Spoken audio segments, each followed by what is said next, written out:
all right, Celtic supporters, we need to have a proper sit down about what we've been witnessing on the pitch lately. I mean, look, we all love the team.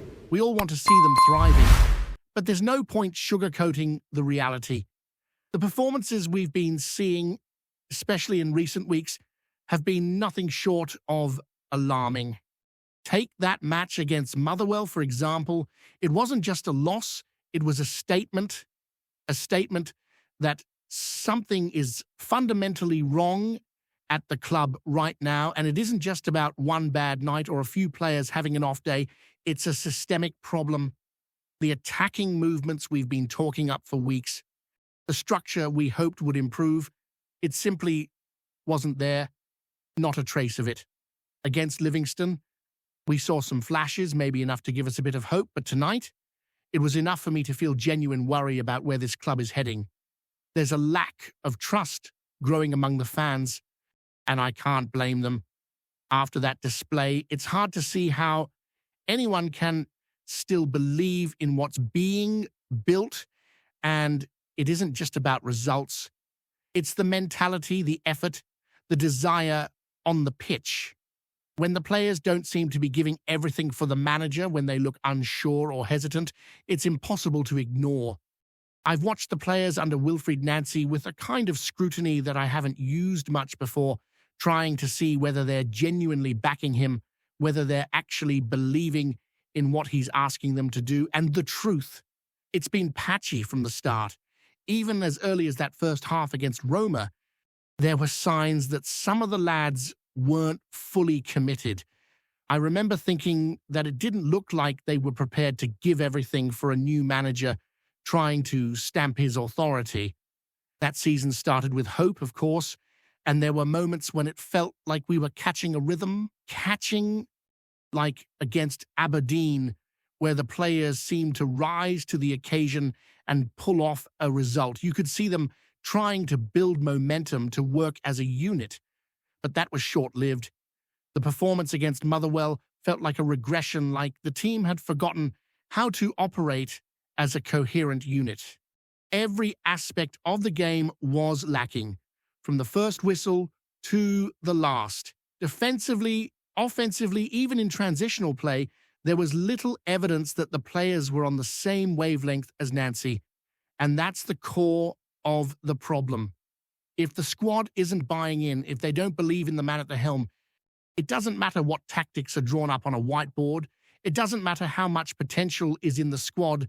The connection just isn't there. Watching Motherwell take control, seeing them dominate possession, exploit gaps, make us look disjointed at every turn, it was painful. It wasn't just a narrow defeat. It wasn't a close-run thing. They deserved that win, hands down. They played with hunger, discipline, cohesion, and a clarity of purpose that was starkly absent from our own side. And it makes you think, how has it come to this? How is it that a team with the resources, the talent, and the history of Celtic is being outplayed so comprehensively by sides that, on paper, shouldn't have such an upper hand? The worrying truth is that it isn't just one player underperforming, it's the collective.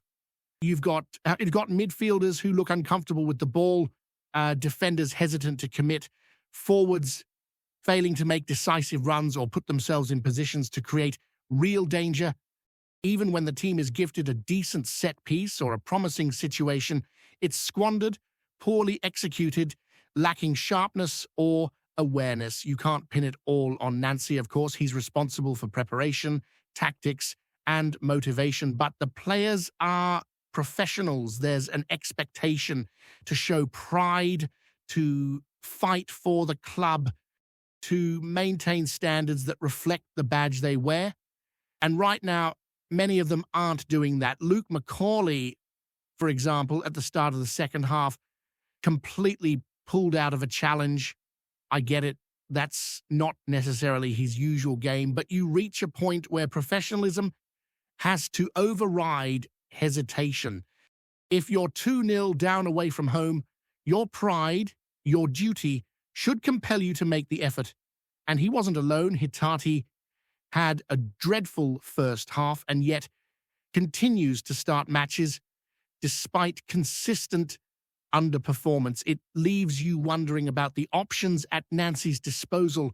Who else does he realistically have to call upon? Bernardo, lauded by many as a star signing, struggled mightily, uncomfortable in his positioning, ineffective in linking play. Callum McGregor, usually a stabilizing presence, was largely regressive, recycling the ball backwards rather than driving forward. And Damida's touches were often careless, lacking quality, compounding the sense of disorder. It's an all-round failure, both from the tactical and technical standpoint, and the frustration isn't limited to fans. You watch these games, you analyze them, and there's a feeling of apathy creeping in. The team doesn't seem connected, motivated, or inspired.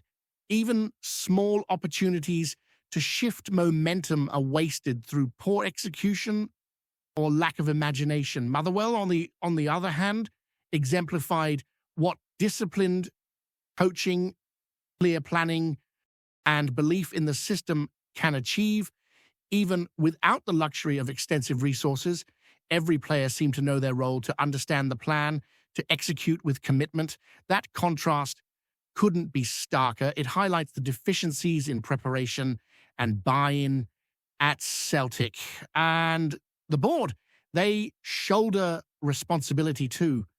Over the years, decisions about funding, squad depth, and managerial support have left the club in a position where crises like this become almost inevitable. 17 defeats in a calendar year is utterly unacceptable for a club of Celtic's stature. 2 of those came last year, 15 or more this calendar year alone. It's a number that demands scrutiny, accountability, and urgent corrective action. Yet, it feels like the team drifts from game to game, hoping for sparks of brilliance rather than building on a coherent structure or strategy. You see it on the pitch, the hesitation, the miscommunication, the lack of cohesion.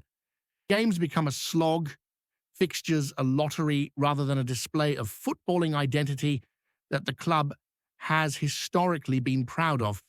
And it's not just about wins and losses. It's about pride. It's about the way the players represent the badge, the fans, and the club's legacy. When pride is missing, when motivation falters, and when belief in the manager and in each other evaporates, the situation becomes existential. The next fixtures, including the derby, are looming, and the worry is palpable.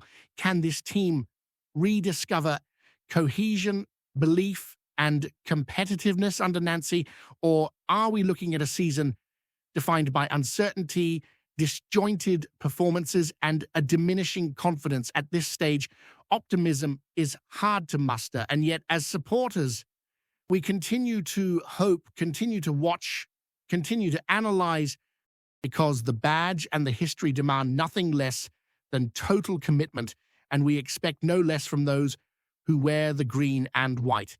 Watching recent matches, the glaring issues are evident: lack of intensity, poor positioning, ineffective decision-making, and a team that often appears a step behind their opponents in every department. It's painful, it's frustrating, and it's infuriating. And it paints a worrying picture of a squad struggling to adapt to their manager's vision, or perhaps struggling with the very idea of following his direction at all. Picking up where we left off, the problem isn't just the result on the night. It's the way the players carry themselves on the pitch, the way they approach each moment as if they're going through the motions rather than playing with purpose or conviction. It's hard to put into words the frustration of watching a team with Celtic's potential looking so devoid of structure, so lacking in identity. Every game now feels like a test of patience rather than a showcase of talent. The midfielders, who should be the heartbeat of the team, look hesitant, unsure of where to move, uncertain in their passing. They fail to control the tempo, fail to assert dominance, leaving gaps for the opposition to exploit. Defensively, it's even more worrying. The backline appears disjointed, communication is poor, and positioning is inconsistent. Simple attacks from the opposition are allowed to progress far too easily, leaving the goalkeeper exposed far too often, and the forwards expected to put pressure on defenders and create chances frequently seem isolated, disconnected from the rest of the team. It's as if the coordination and chemistry that should be ingrained at this level simply isn't there, and that's before you even start considering the psychological impact of repeated failures. Watching Motherwell take control, seeing them pass with confidence, switch play effortlessly, and press with intensity, it's a lesson in what professional commitment looks like. They were organized, sharp, and tactically astute, exploiting our weaknesses without mercy. That contrast should serve as a wake-up call for everyone involved at Celtic, but the deeper concern is whether it actually will. The club is at a crossroads, and the upcoming January window adds another layer of complexity. There's always talk about new signings, fresh talent, injecting energy into the squad, but unless the underlying issues of motivation, belief, and cohesion are addressed, bringing in more players won't solve anything. There's a danger that additional players could even compound the problem if they enter a dressing room where confidence is low and morale is fragile. The board has a responsibility here too. Decisions about managerial appointments, investment in the squad, and long-term planning all feed into the present situation. Wilfried Nancy may have his strengths, his ideas, his strategies, but he is only part of the puzzle. Without the proper support, without the players believing in the vision and each other, the results will continue to disappoint and the cycle of frustration will continue. The lack of belief from the players is the most worrying element. It's visible in every touch, every pass, every movement.